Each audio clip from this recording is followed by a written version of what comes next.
Buenas tardes, ¿cómo están todos? Bienvenidos a Voces del Arte. Como todos los lunes nos encontramos acá para hacernos un ratito para debatir, explorar, atravesar los procesos creativos y tratar de investigar junto a personas que se dedican desde distintos lugares y tangencialmente y por cualquier ámbito dentro de los múltiples lenguajes del arte, a tratar de sacar esa pintura que pinta la pared y tratar de llegar al fondo de lo que es la tarea artística.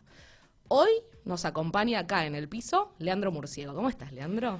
Muy buenas, gracias. ¿Cómo andan? Muy bien. Hola, Leandro. Gracias por la invitación. No, por favor, gracias por venir. Vamos a empezar, hagamos una entrevista inversa. Entrevístate sola. No, mentira. Si te tuvieras que definir, porque tenés como un polirrubro de actividades, ¿cuáles son los ejes que te definen? Hoy me defino. Hoy me defino poeta, escritor. No, vamos a algo más importante de todo eso. Padre, poeta, escritor, coach literario. Creo que periodista está ahí y después viene el coach ontológico que también apareció hace unos años y que en algún punto hizo eclosión en un montón de cosas. Un poco igual, como que a todo lo atraviesa la palabra, ya sea escrita desde la gráfica, desde el oral, es la palabra en todas sus formas. El pensamiento. Total. Antes de arrancar, estamos teniendo como un debate cándido, pensando en ¿qué es el arte? O sea, la gran pregunta, ¿qué es el arte para vos? Repetime lo que me dijiste hace un ratito. Uy, sí puedo. En realidad, a ver, primero aclarar, el arte es un proceso cultural, con lo cual es una formación. Como formación, en realidad, tiene que ver con, con todo lo que hizo a nuestro crecimiento personal, pero a nivel también social. Claro. Entonces, el arte obviamente va a variar a lo largo de toda la historia, de nuestra historia y de la historia del universo. Pero lo que no va a variar nunca es que el arte no existe en sí mismo. El arte es una creación humana. Digo, los animales no van por ahí haciendo arte. No nos encontramos que sale una planta y es arte. En tal caso, nosotros hacemos un paralelismo y decimos, esto es artístico. La resignificamos en algún punto. Ahí está. Qué linda palabra. Bueno, la resignificación, ¿qué es? Es la metáfora. Claro. Entonces, cuando... Esto es fantástico, digo, cuando a veces voy a dar charlas con chicos y me encanta preguntarles qué vinculación tienen con la poesía, por lo general dicen ninguna. ¿Estás seguro? Ninguna. ¿Pero cómo ninguna? Y lo que te cantaban tus papás y tus mamás y tus tíos y tus abuelos y tu tutor y tu hermano y tu hermana y los que estaban alrededor tuyo cuando llorabas y era chiquito. Sí. O chiquita. ¿Qué era? Era una canción de cuna, que era poesía. Total. Y cuando trabajás en la reconstrucción de un pensamiento, también es eso. Porque lo que estás haciendo es un proceso de resignificación. O sea... Cualquier recuerdo. ¿Un recuerdo para vos sería como una poesía? Cuando yo te pido, no, pero es un gesto poético. Okay. Es decir, cuando yo te pido que vos me cuentes algún recuerdo, y esto va a variar por el diálogo que estamos teniendo en este momento, por lo que nosotros generamos en esta mesa, por el tiempo que tenés para poder hacerlo. Sí. Entonces vos vas a elegir ciertas cosas y entre ellos las palabras. Y cuando vos estás haciendo ese recorte, hay una significación, hay una reconceptualización. Sí. Y la realidad es que la poesía no es contar la realidad. No. La poesía es resignificar la realidad. Claro. Y cualquier construcción de un recuerdo es una resignificación permanente. Déjame resignificar lo que hablábamos antes. No, y un poco te basabas en esta idea de que el arte no es arte sin un pensamiento previo, ¿verdad? Claro, es decir, nosotros básicamente, ahora te digo, somos arte. No, nosotros en realidad, no generamos arte. Podemos generar y tener, y por eso yo me abrazo a esto del gesto artístico, del gesto poético, ¿sí? Es decir, como mínimo es un indicio, pero después hay que trabajar. Claro. Entonces, el arte es el proceso que se le da, ese trabajo que se le da a una obra pictórica, a una escultura, a un texto, a la música, es toda la construcción que surge a raíz de, es el repensar, el generar. Si te sale lindo de entrada, Hay autores que me dicen, pero este lo hice de corrido. Sí, minga. Eso es lo que pensás vos de corrido. Claro. Tenés un montón de tiempo que pensaste antes. Tenés una idea que a lo mejor nunca se te manifestó porque estuviste rumiando como una vaca durante un tiempo larguísimo. Sí.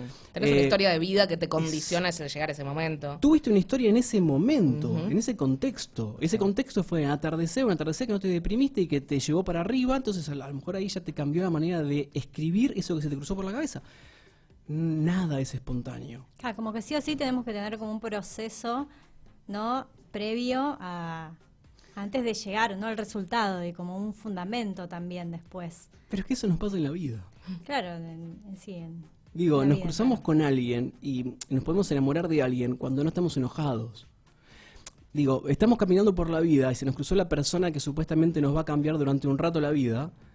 Y si nosotros estamos muy enojados y pensando Sí, o y ensimismados, masticando lo o- nuestro, sí. ni lo vamos a dar cuenta. Teniendo en cuenta esta división, vamos a dividir como esta primera parte en lo que tiene que ver con el proceso de creación y una segunda como consumidores de arte, si te parece. Pensándolo desde este lado de no hay arte si no hay un pensamiento o una resignificación. ¿Dónde termina? O sea, ¿cuándo controlas la neura suficiente como para decir, acá cierra este proceso y esto es un producto terminado? Porque en realidad ¿Cuándo se termina la creación, el proceso de formación de un hijo? Nunca. No, pero por ejemplo, vos editas un libro y hay un momento en el que decir, basta, no Y lo con reviso con más. los hijos es igual. Tenés que decir, basta, hasta acá formo, acá acompaño. Bien. Y son decisiones, pero que la decisión no implica que esté concluido el acto. Porque el acto es permanente. Es más, hace un tiempo largo, no voy a decir nombre con quién, pero un escritor muy conocido, me manda un libro. Y nada, le hago una devolución y le digo, mira, para mí habría que trabajar acá. Y me dice, ese es un libro terminado hace 20 años. Y le digo, perfecto, pero vos esto lo lees con la gente. Sí, entonces lo estás abriendo todo el tiempo. Sí, Si vos podés leer algo que ya no te representa, te felicito, yo no. sí. Digo, y para hacer un ejemplo muy práctico, Sabina es uno de los tantos artistas que reformula una canción y tiene 5 o 6 versiones de la misma canción. A medida que el tipo va avanzando, Sí. va cambiando. Sí. Te puede gustar, no gustar, lo que sea. Pero ese proceso, hay un proceso de acompañamiento de la obra. Sí. Sí, pensarlo como que ese punto, o sea, que esa edición o ese, se imprimió, no implica que no puedas el día de mañana decir, hoy pienso otra cosa, y también debatirte a vos mismo, ¿no? Como ser tu propio espectador, oyente, lector o lo que sea. Es que es fundamental, porque si en realidad no te podés llevar a ese lugar de replantearte, de ponerte en duda, de decir, pero yo lo diría así ahora, no hay proceso de crecimiento. Y en realidad nosotros no somos lo que escribimos. Diría que en realidad somos lo que no escribimos, somos todo lo que pensamos. Bien. La escritura es simplemente una pequeña parte. Sos mentor y coach de escritores. Sí, artistas, sí. De artistas, escritores. Entiendo que es un proceso que es indefinible porque cada persona aparte es un universo, pero ¿desde dónde te parás para acompañar el proceso de una persona y entender esta lógica entre tengo que darle todas las herramientas que creo que necesita y a la vez tiene que tener la autonomía o la independencia propia como para que tu voz no se meta en el cerebro de la otra persona también? ¿Por dónde caminas ese proyecto de acompañamiento? Primero, son como dos distintos, ¿no? Básicamente, el proceso del mentoreo tiene que ver con alguien que está viniendo, que no tiene mucha formación de este recorrido literario que quiere hacer, Sí. y que a veces pasa por un montón de facetas. Pasa por el tema de quiere escribir y no encuentra su voz literaria. Sí. No tiene metodología de trabajo, no tiene rutina de escritura, que son dos cosas distintas. Sí, La sí, metodología es lo que se tiene a la hora de escribir, la rutina es la sistematología de las veces que yo me voy a sentar, cómo lo voy a hacer y demás. Por otro lado, el tema de la visión crítica. Cuando no hay una visión crítica, difícilmente se puede trabajar un texto. Claro. Entonces, hay como un montón de cosas a trabajar, ¿no? Pero más allá de eso, con el mentoreo es casi hacer lo mismo que hacía el personaje de Homero, Mentor, que era esto de caminar unos pasos adelante e ir contándole al discípulo todo lo bueno y lo malo, no lo bueno, todo lo bueno y lo malo de este proceso que yo tengo hoy. Entonces, quien está 3 pasos atrás puede hacer su propio proceso de adquisición, primero de organización de conceptos y formación, si se quiere. Por otro lado, aparte de la adquisición, la organización y cómo va a formar parte dentro de su proceso de pensamiento y creativo, posterior proceso creativo. Entonces, en realidad, el punto es darte todas las herramientas que tengo para que vos que estás ahí te puedas nutrir con todo eso. Ahora, cuando vos llegás, porque yo voy caminando 3 pasos adelante, cuando vos llegás a los 3 pasos donde yo tengo que estar en otro lugar. Mentor lo que hacía era caminar hacia adelante porque emprendió un viaje para ir con su discípulo a lo largo de determinado tiempo, recorriendo cosas y ir aprendiendo. Bueno, para mí hay algo que es recontra importante y es mucho más importante que avanzar, que es poder adquirir la mirada de 360 grados. Entonces, en vez de seguir avanzando, me pongo hacia un costado. Claro. Y trato de forzar siempre hacia los límites, los lugares donde de otra manera no se verían. Bien. Entonces tratar de generar reflejos que sean incómodos en muchos casos para poder replantearse y tomar decisiones. Eso en el caso del mentoreo. En el caso del coacheo es al revés, porque en realidad viene alguien con algo. Okay. ¿Sí? Entonces viene alguien, por ejemplo, que me dice, bueno, por ejemplo, yo no puedo lograr un proceso, pero ya saben lo que es el recorrido de la literatura, ya experimentaron un montón de libros, yo no puedo tener una metodología de trabajo. Okay. Bueno, a ver, ahí vamos Más a ver puntual, qué pasa. claro. Y ahí trabajamos. No puedo resolver esto. Y a lo mejor esto es un cuento, una novela, un poema, una canción. Claro. Y pará, ¿y qué pasó? Toda cosa que no se puede resolver, lleva atrás un conflicto. ¿Sí? Y entonces es indudable que lo que se va a trabajar también es el conflicto. Claro. De no resolver el conflicto no va a poder avanzar la obra. Sí. Entonces, en realidad, en ese caso lo que se hace es escuchar al otro. Sí. Y tratar de ofrecer, otra vez, el reflejo de aquello que a lo mejor no está pudiendo ver, pero también construir con ese otro el nuevo camino. Y hablamos un poquito hace un rato también de la importancia de nutrirse desde distintas disciplinas, ¿no? De cómo dar ejemplos de otras ramas del arte, de cómo, aunque sea la escritura el eje, hablar de las visuales, dar ejemplos musicales o de lo que sea. ¿Cuán importante te parece a vos, como artista y como coach y mentor, la multiplicidad de aprendizajes en el proceso de creatividad, digamos? Hace muchísimo tiempo atrás, un periodista muy conocido, que tenía otra manera de pensar en aquel momento, cuando yo salía de mi formación de periodista, dijo, si ustedes no estuviesen egresando como periodistas y me preguntasen qué podrían estudiar para ser periodistas, yo les diría cualquier cosa menos periodismo. Claro. Y yo creo que esto es más o menos parecido. No es que cualquier cosa menos lectura, no, pero en este caso es todo puede servir para generar un nuevo proceso de aprendizaje. Todo puede servirnos para nutrirnos de herramientas. Esto que hablábamos antes, por ejemplo, algo que es fundamental, hay una falsa creencia que el escritor trabaja en soledad y que es un trabajo íntimo y solitario. Parecería ser que el resto de las artes se hace en la mitad del subte. Total. ¿No? Sí. No, y la verdad que no. Sí. Todo responde a una cuestión de intimidad, pero estamos atravesados por la sociedad. Sí. Sí, pero está el imaginario de la ventana, del libro, de la pipa, del gato en algún lado. Claro, sí, pero ¿qué sí. pasa? Si yo te digo, por ejemplo, no, pero pará, este es un proceso creativo en solitario. Lo que estoy haciendo es descategorizando a aquel que va a venir a decirme algo. Claro. Este es mi proceso. ¿Vos cómo sabés que es mi proceso? Esto es lo que yo sufro, lo que yo siento, lo que yo pienso.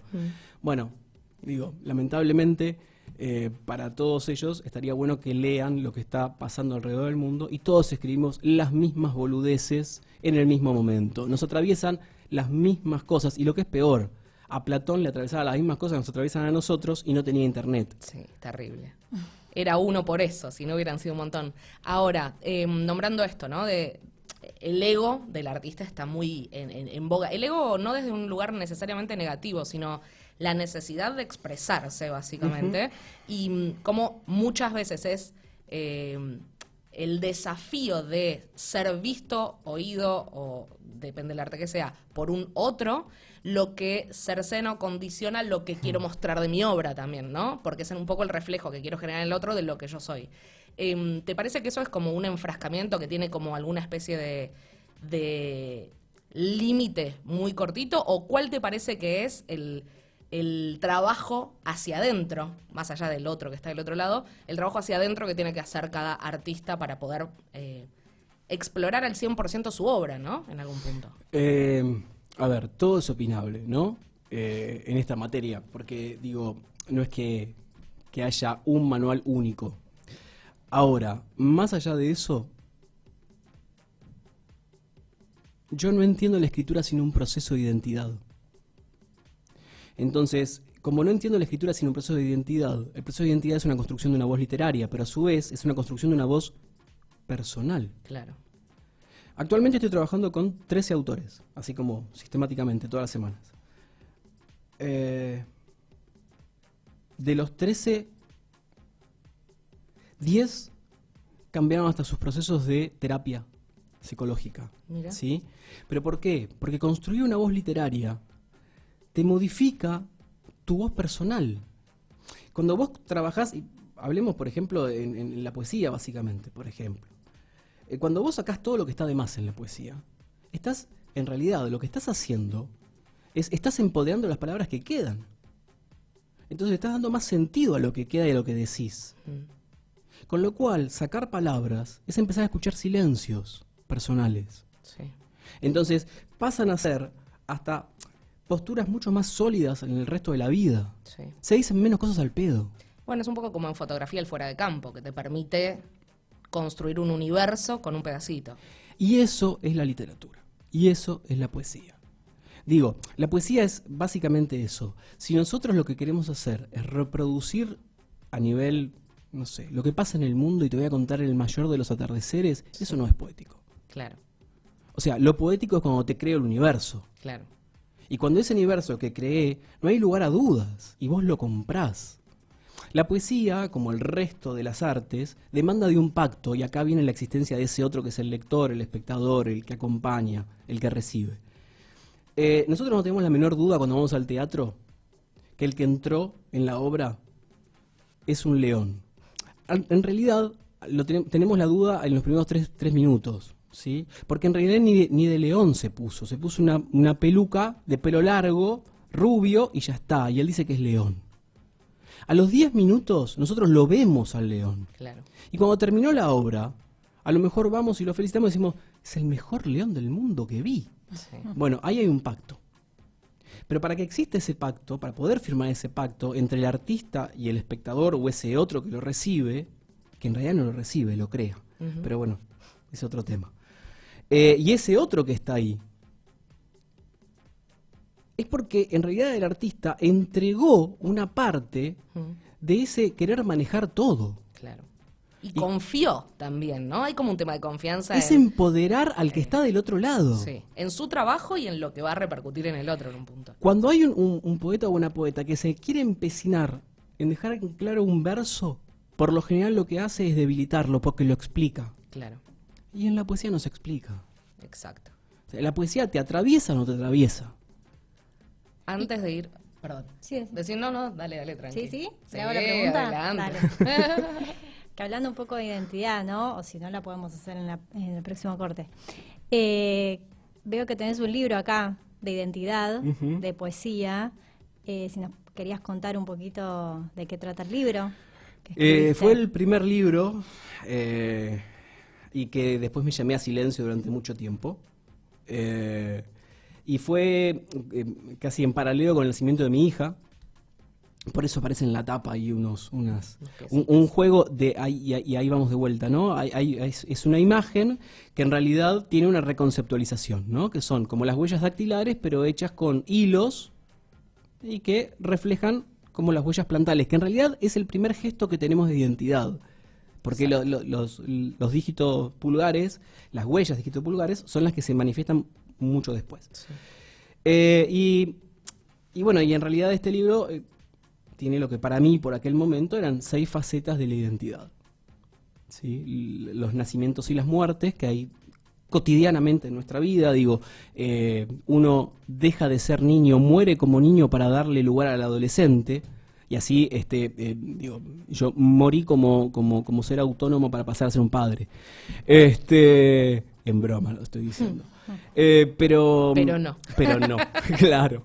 Pero bueno, aparecen los nacimientos, aparecen los recuerdos, aparece la memoria colectiva, aparece la historia, la historia familiar y aparecen los amores y desamores. Y a lo mejor me comí alguno por ahí dando vueltas. Y esas son como las facetas de este libro, que está pensado como 6 libros individuales. Cada capítulo es como un libro individual con una característica determinada, y que si se lee todo junto empieza a cambiar maneras de reinterpretarse. Y a su vez, el libro tiene como una definición política, al menos para mí,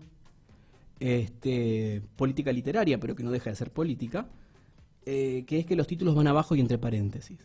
Bien. Porque en realidad el título suele inferir, inducir, guiar al espectador o a la espectadora, o al lector o a la lectora. Totalmente. Y la realidad es que la construcción tiene que ser del otro. Y yo después te doy mi título. Una vez que vos terminaste la lectura y pudiste hacer tu propia construcción, te doy mi mirada, que muchas veces te va a obligar a hacer una segunda lectura. Totalmente. Entonces, bueno, ahí está esta cuestión de poder respetar a ese otro. En algún punto hasta, de hecho, priorizando su lectura por sobre tu mirada, en el sentido... Es paralelo. Bien, sí, pero muchas Siempre veces es paralelo. esto de los títulos muchas veces es como una especie de... Bueno, por si no entiende, le pongo en el título que ella estaba muerta, ¿viste? Como, Totalmente. Existe esa cosa de disminuir la capacidad de entendimiento del otro. Por eso, en realidad, para mí los trabajos de los títulos también van por otro lugar, ¿no? El título no tiene que decir lo que dice el poema. Claro, es otra cosa. Tiene que estar contemplado en el espíritu del poema, pero tiene que ir hacia otro lugar. Dijiste que son como 6 cuentos independientes. Son, vos, sí, 6 libros, capítulos. 6 libros, sí. Pero vos también escribís poesía, ¿verdad? No, este es poesía. ¿Esto es poesía? sí. ¿Te parece Sí. que para que vayamos a escuchar un poquito de música, irnos con algún poema? ¿Tenés ganas? Chiquito, O- muy chiquito. El que te guste, el que más te guste. No tengo qué uno difícil que más elegir. me guste, ¿no? Bueno, pero ¿qué? Sí, totalmente. Como siempre, la última mujer, de una u otra manera, se devora a todas las que las han predecido. ¿Sí dije predecido? Mirá qué lindo. Mirá qué fallido. lindo fallido, voy de vuelta, pero me encantó. Toma 2. Toma 2, sí. Toma 2. Casi siempre la última mujer, de una u otra manera, se devora a todas las que las han precedido. Ahora sí.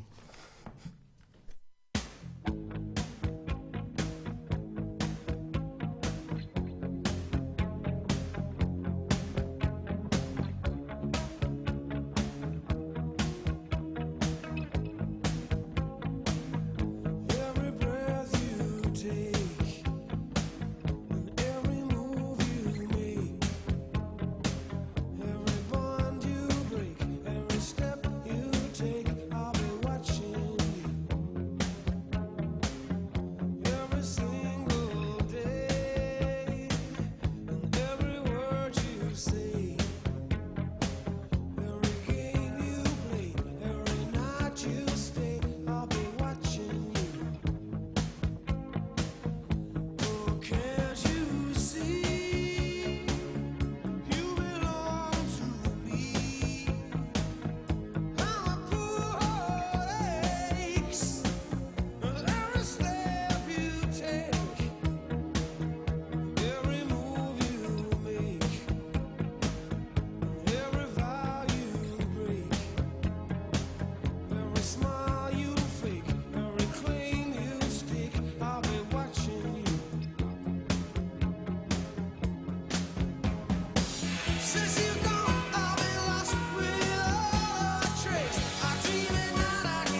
Today is gonna be the day that they're gonna throw it back to you.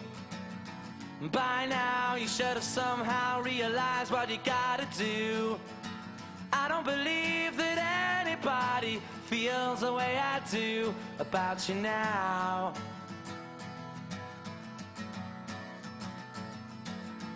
Backbeat, the word is on the street that the fire in your heart is out. I'm sure you've heard it all before, but you never really had a doubt. I don't believe that anybody feels the way I do about you now.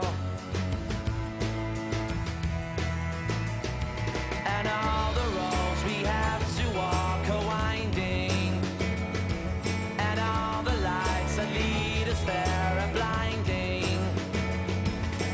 There are many things that I would like to say to you, but I don't know how. Because maybe you're gonna be the one that saves me. And after all, you're my Wonderwall.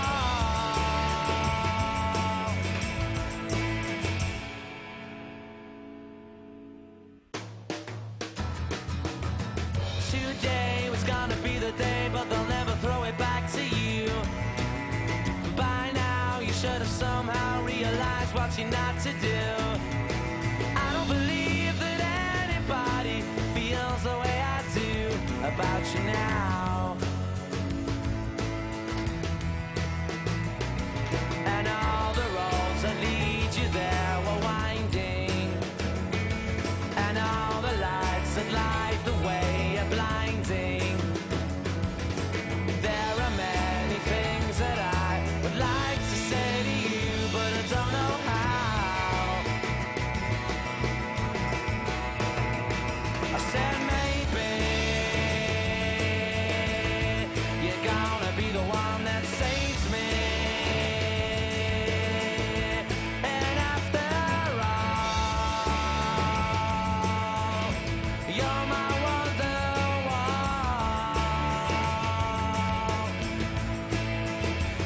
I said maybe you're gonna be the one that saves me. And after all, you're my Wonderwall.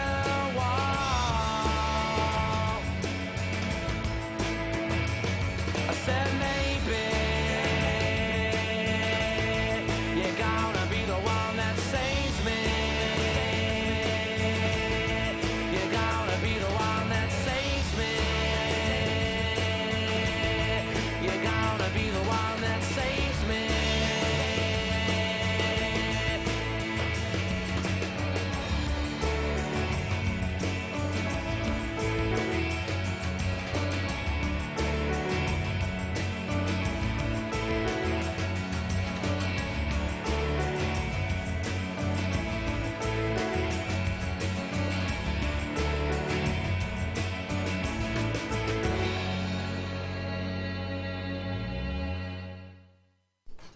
Y seguimos en Voces del Arte con Leandro Murciego, descripto como padre, escritor, mentor, coach, periodista, un montón de cosas. Y te hago una pregunta absolutamente personal y subjetiva. Acá no hay Tu tía. contexto. ¿Para quién escribís cuando escribís? A ver, en primera instancia siempre tengo que ser fiel a lo que yo pienso, siento, necesito, ¿sí? Sí. No siempre lo logro. Ok. ¿Y qué se cruza ahí? El inconsciente, que no es que se cruza, siempre está. Pero ese inconsciente, como viene, y acá volvemos con el tema este de si uno improvisa o no improvisa, después de muchos años de una construcción, en realidad el pensamiento ya está formado, ¿sí? Entonces, en mi cabeza no existe el trabajar sin la existencia de un otro. Sí. Entonces, lo que digo es, cuando yo escribo trato de ser lo más claro posible. Primero porque también es una definición política. Totalmente. La poesía no tiene por qué tener ribetes complicados para hacer poesía. Poesía es un gesto. Poesía es una resignificación. Y a veces la resignificación no va de la mano de palabras difíciles. Cuando alguien viene y me dice, che, este texto no lo entendí, sea mío o de cualquiera, está mal escrito. Totalmente. No es que el problema es del lector. Sí, Está mal escrito. sí. Porque en realidad nunca se reparó en ese otro para que le pueda llegar. ¿Pero vos crees que todos los textos le pueden llegar a todos los otros? No, pero sí que que puedan ser entendidos. Ok. Después, cada cual hará su propia apropiación. digamos. Totalmente, o no, o lo desechará. Con lo cual, entonces, dicho todo esto, yo siempre pienso en un otro. Porque si no, no estaría haciendo poesía. Quiero decir, primero, definir poesía así como muy cortito. No llegar con la frase hasta el final de la línea y cortarla en la mitad no es hacer poesía. ¿Sí? Es como muy simple eso. Y la otra, si yo no pienso en la existencia de un otro, hago una lista de supermercado. Totalmente. ¿Tá? Entonces yo te digo en la lista de supermercado, carne picada, tomate, banana, fideos, cebolla, dulce de leche. Y yo no te voy a decir que vas a comer fideos a la boloñesa y de postre banana con dulce de leche. Yo simplemente hice esa lista. Sí. Entonces, si yo no pienso en la existencia de un otro, hago una lista de supermercado. Totalmente. Entonces, ser más claro no simplemente tiene que ver con no traicionar lo que pienso, sino, como pienso, respetar la existencia de ese otro, empoderarlo, y yo me completo y me defino con el otro. ¿En tu consumo de poesía o de escritura en general también tenés esa búsqueda de tratar A ver, de tratar de llegar al centro Te de voy a lo mos- que está pensando el otro? les voy a mostrar algo, pero bueno, ahí a lo mejor lo pueden ver, pero dame un segundo. Sí, claro. Mientras yo saco de la chistera, de los magos, a ver si lo traje, espero que sí, espero que... ¿Qué saldrá de ahí? ¿Qué vas a sacar? ¡Qué Ay, sorpresa! ¿Sabés que me parece que lo perdí? No me digas ¿Sabés eso. que sí? Bueno, se los cuento igual. Sí. El punto es así. Por ejemplo, estaba leyendo a un poeta amigo que sacó un libro recientemente, Unai Rivas Campo, y destrozo los poemas. Pero no porque rompa el poema, sino porque en realidad lo que estoy buscando es cómo funciona, cómo no funciona, cómo entra a la cabeza, cómo funciona la cabeza de ese otro, Sí. cómo me puedo apropiar de algunas cosas de ese otro y transformarlas para mí. Sí, Entonces lo que quiero decir es que estoy todo el tiempo haciendo eso. claro. Después se lo voy a mandar para que tengan ¿Pero fotito y vean, lo pero... utilizás como referente o lo...? No, No, solo lo a ver, resignificás, o lo... como dijiste, ¿no? con el tema Cosas. este de los procesos de escritura, ¿no? A Sí. veces, que primero que es escribir, ¿sí? Y entonces ahí voy a contestar esta pregunta. Escribir es un montón de cosas, básicamente pensar, básicamente repensarse, cuestionarse, confrontarse, ponerse en duda. A partir de ahí, el proceso de escritura puede ser el acto de escribir, pero también puede ser el acto de leer a otro. Total. Pero leer no como lector, leer con sed, Mm. leer con ganas de. Entonces, si yo en mi dinámica de trabajo tengo una vez por semana 40 minutos de escritura, o 2 horas, o día por medio 2 horas, lo que hago es armo mi espacio de escritura. Y en ese espacio de escritura no simplemente está el trabajar nuevos textos, el darle lugar a los borradores, el leer los textos terminados míos. Claro. Porque mi última voz literaria está en esos textos. Y a su vez, después es empezar a mirar entrevistas a los demás para ver cómo piensan. Empezar a leer a los otros y ver cómo juegan, cuáles son los juegos que hacen. Digo, en realidad es un proceso de formación permanente. Pero eso se da cuando leo como escritor. Claro. Si no, como cualquiera, que es lo que pasó con el libro del Vasco, lo comí de entrada, está todo bárbaro, pero después Hay que hacer algo. hay que hacer algo más. Siempre. Para aquellos que por ahí se acercan a buscarte como coach, ¿no? Yo entendería que una de las, por experiencia y por experiencia de gente cercana, una de las principales limitaciones a veces para esa soltura poética o artística tiene que ver con esa búsqueda de la perfección. De yo necesito en una primera clase sacar la línea con la cual vos vas a decir ¡wow! Y el mundo va a decir ¿Cómo nos perdimos esto hasta este momento, básicamente, ¿no? Y un poco lo decías hace un rato, todos a través del tiempo pensamos absolutamente lo mismo o tenemos los mismos intereses desde distintas aristas.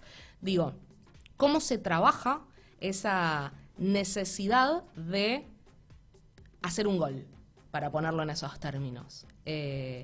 Y cómo a veces te pregunto si el recorrido vale la pena aunque no llegues al arco. ¿Sí? De hecho, es lo que más importa, el recorrido. Yo te lo voy a llevar con otra disciplina. Al tango no se aprende bailando. ¿Cómo? No. Para bailar tango te enseñan a caminar. Te sacan de la pista y caminás durante 1, 2, 3, 4 clases. Cuando sabés caminar, recién ahí pisás la pista. Esto es exactamente igual. O sea, no hay magia. Claro. Acá hay que aprender a caminar. Y aprender a caminar es no tropezar con las palabras, ser claro en los conceptos. De hecho, una de las cosas que por lo general trabajo mucho con los mentoreos, no tanto con los coacheos, que es una característica de los que a veces recién inician el recorrido, es que quieren contar todo, quieren definir el universo en un solo poema. Claro. Y en realidad el gesto poético está en generar un universo en 3 líneas, no en usar 1.000.000 de versos para definir el universo. Sí. Entonces, el gran punto está en sacar. Y una vez que son recontra cortos, en la manera de decir cortos no por la falta de profundidad, No. corto de palabra, que en realidad con 3 palabras generaste un universo. Cuando lograste eso, recién ahí, cuando haces que tu verso sea afilado, contundente, diciente, que no genere dudas, que duela. Cuando haces eso, que sea independiente un verso del otro. Digo, no puedo necesitar, al principio, al menos, al principio, no puedo recurrir en que un verso necesita un segundo verso para entenderse. Totalmente. Entonces, en realidad, cuando logro todo eso, recién ahí es, bueno, todo lo que hiciste hasta ahora, rompelo todo.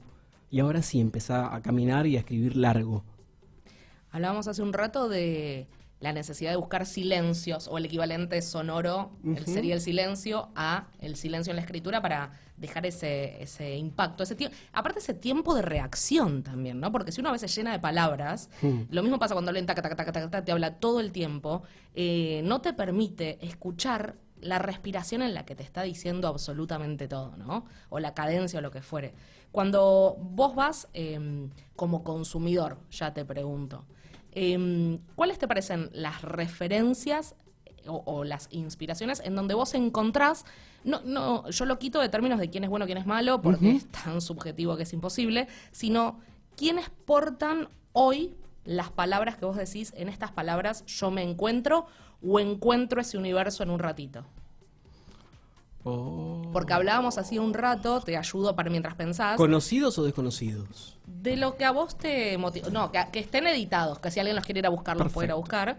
Hablábamos hace un ratito también de esta cuestión de que se sigue llamando como los escritores nuevos a gente que por ahí tiene 20 años de trayectoria, porque hay como una especie de vanguardia envejecida, si se quiere, ¿no? En algún punto, que pareciera que nunca pisa lo suficientemente fuerte para los ámbitos de legitimación y que sin embargo tienen más trayectoria que un montón de gente.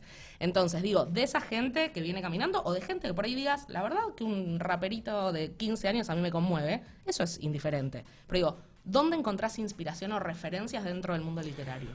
Bueno, vamos por partes.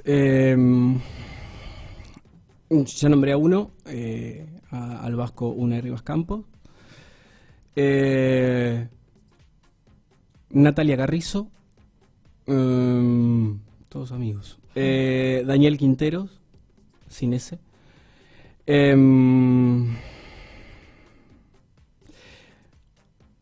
No sé cómo está escribiendo ahora, Tincho, discúlpame. Martín Gordillo, no sé cómo está escribiendo ahora, pero Martín también.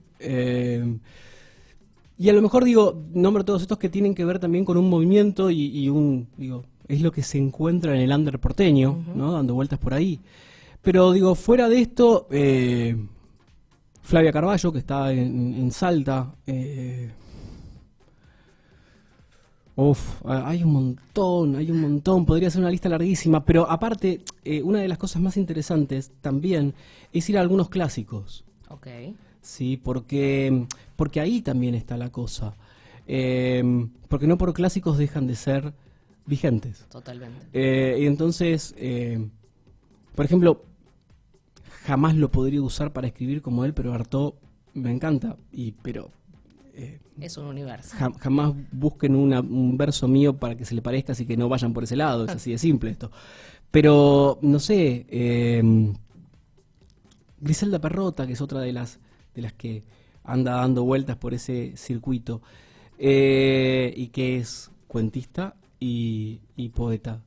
Y después, digo, de los conocidos para todo el mundo, Oliverio Girondo. Digo, Oliverio es como un autor que rompió un montón de... A ver, básicamente, rompió una época, pero a su vez fue recontraformal porque fue uno de los mejores traductores literarios que había, con lo cual sabía respetar la dinámica existente. Claro. Y ese juego lo muestra y lo para en un lugar de elegir desde qué lugar trabajaba. ¿Sos de la teoría de que hay que conocer toda la técnica o la mayoría de las herramientas para poder romperlas? ¿O crees en el...? Se puede romper en cualquier manera, Ok. ¿sí? Pero siempre es mejor conocer todas las técnicas. Digo, en la Universidad del Tango, a los pibes que van a aprender o que van a aprender, les enseñan todas las técnicas. Ahora después, una vez que las manejas todas perfecto, haz lo que quieras. Bien. Escuchamos un tema más y ya empezamos a despedirnos de Voces del Arte. Seguimos con Leandro Murciego acá, hasta las 5 de la tarde.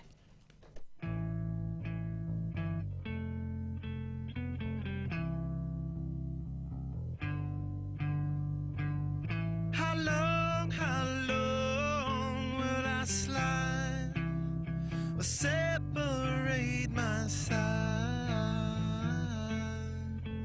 I don't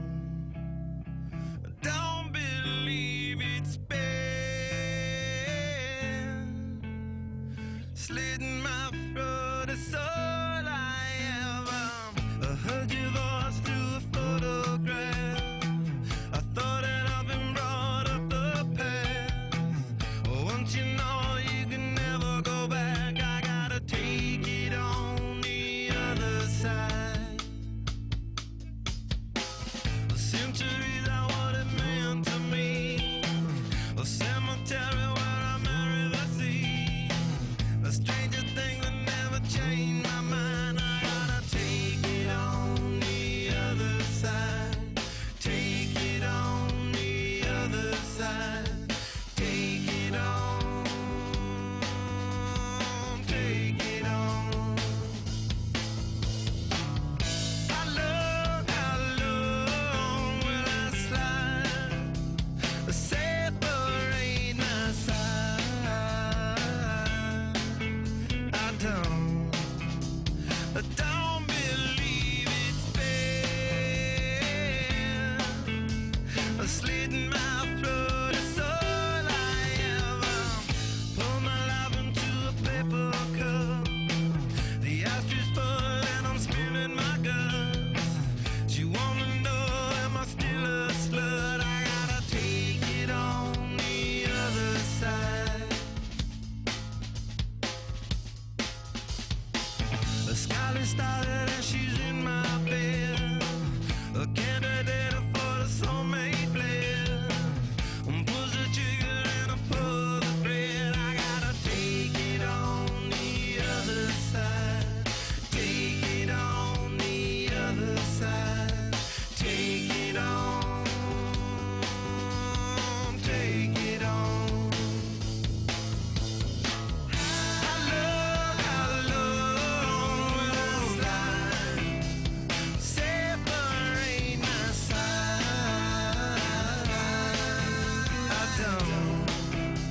I don't believe it's been slitting my throat is all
seguimos en Voces del Arte con Leandro Murciego. Y ya básicamente el programa se nos está escapando de las manos, pero no queríamos dejar de preguntarte dos cosas importantísimas.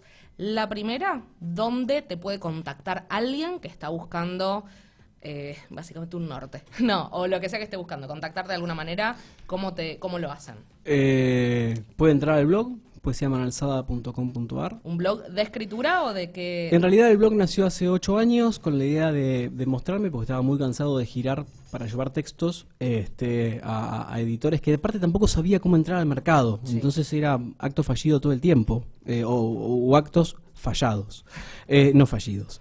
Y la realidad que armé mi propia vidriera, y en ese momento las redes eran un poquito más generosas que ahora, con lo cual ya la primera semana eran como 1000 visitas diarias. Wow.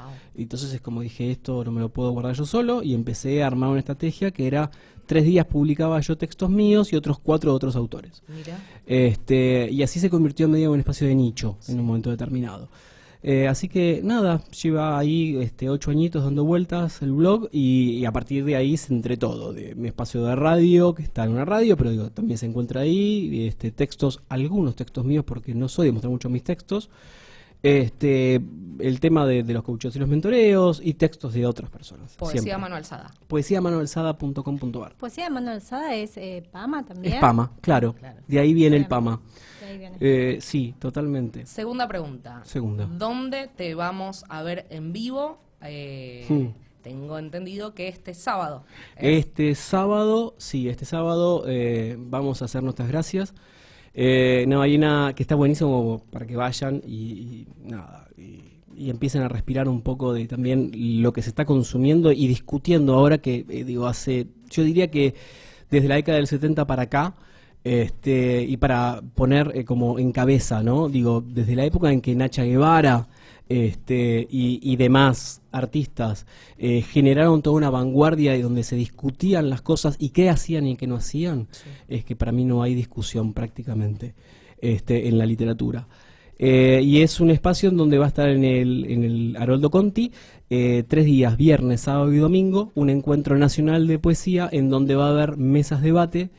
Va a haber entrevistas abiertas, va a haber lecturas, micrófonos abiertos, va a haber talleres gratuitos, hay toda una movida, y va a haber una feria del libro de editoriales que acompañan a la poesía, entonces va a haber toda una movida que es recontra interesante como para estar.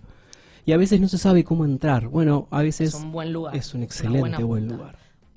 Última pregunta y después me interesaría que nos despidamos con una lectura de algún otro poema. Dale. Pero la última pregunta. Para quien está con un lápiz en la mano y una hoja en blanco adelante y tiene las ganas todas y no encuentra el eje por el cual arrancar, brevemente, ¿qué 3 tips o qué 3 pueden ser cosas, consejos o qué no hacer, digo? Ujú. ¿Qué 3 cosas le decís a alguien para que tome el coraje de poner el lápiz en la hoja? Yo creo que para poner el lápiz no hay que tener demasiado coraje. Mira, lo que hay que tener coraje es para después mostrar la hoja. Así que la primera medida es apoyar el lápiz y arrancar. Y cuando vos decís no sé cómo, ¿qué es lo que no sabes cómo? No sé cómo empezar. Bueno, ese es un excelente primer verso. Por ejemplo, no sé cómo empezar, es un excelente primer verso. Después, a partir de ahí, empezá a caminar. El proceso siempre viene de la mano del vómito. Entonces, primero vomitá, animate a vomitar. Y después, como los perros, Comete tu propio vómito. pero te comes lo que quedó entero. Total. Porque no comen todo. Claro. Y en realidad hay que saber sacar de los textos las cosas que sirven. Pero eso viene después. Primero hay que tener material. Entonces, primero escribí. Y la vergüenza, nada. La vergüenza, no sé, ni siquiera robar. Así que, no, olvídate. ya está. Bien. Listo. ¿Nos despedimos con alguna lectura, te parece? Sí. Una de las suertes que tuve con este libro de identidad es que lo pude presentar acá en una feria de artistas plásticos. Con lo cual nos dieron la posibilidad de montar un espacio de 5x5, y hicimos una intervención artística y convertimos un libro en arte tangible, y eso estuvo buenísimo. Sí. Y en ese momento había 12 textos porque el libro está atravesado por 9 ilustraciones, entonces hicimos un objeto de arte que era un ovillo, que es digamos que es la madre de todo el libro, porque de ese ovillo sale un hilo y ese hilo es el conductor. Y la realidad es que estaban los textos puestos en las paredes. Tuvo durante 5 días y acompañé la muestra los 5 días ahí. Y una persona pasó, leyó y se puso a llorar. Terminó, me preguntó, ¿qué tenés que ver con esto? El que escribió estas cosas. Y entonces me habló de este texto y me dice que en su exilio él no podía definirlo mejor que de esta manera. Yo voy a leer este texto y después voy a contar a qué tiene que ver este texto. Y esto tiene que ver con un principio básico para mí de la poesía, que es hacer versos concretos, dicientes, pero abiertos para que lo pueda entender cualquiera y lo pueda resignificar cualquiera. Un día volvimos, más viejos, más sabios, menos lindos, con el alma aún húmeda, las huellas de la vida en nuestro cuerpo, con un parche entre las ropas y con el mapa de nuestro recorrido. Regresamos, con la bandera bien alta, casi igual que como nos habíamos ido. Regresamos, aunque ya nunca más volvamos a ser los mismos. El texto se llama Independientes. Y este texto tiene que ver cuando el club del cual yo vengo, que soy hincha independiente por tradición familiar, nos fuimos a la B. Y estas son las cosas fantásticas en donde uno puede decir un montón y permitir que el otro lo resignifique y no traicionar nunca la esencia. Decir uno y decir todos, ¿no? Exactamente. Mil gracias, Leandro, por estar con nosotros hoy. Nos volvemos a ver ustedes. el lunes que viene. Fue un placerazo. Un placer. Gracias. Hasta la semana que viene.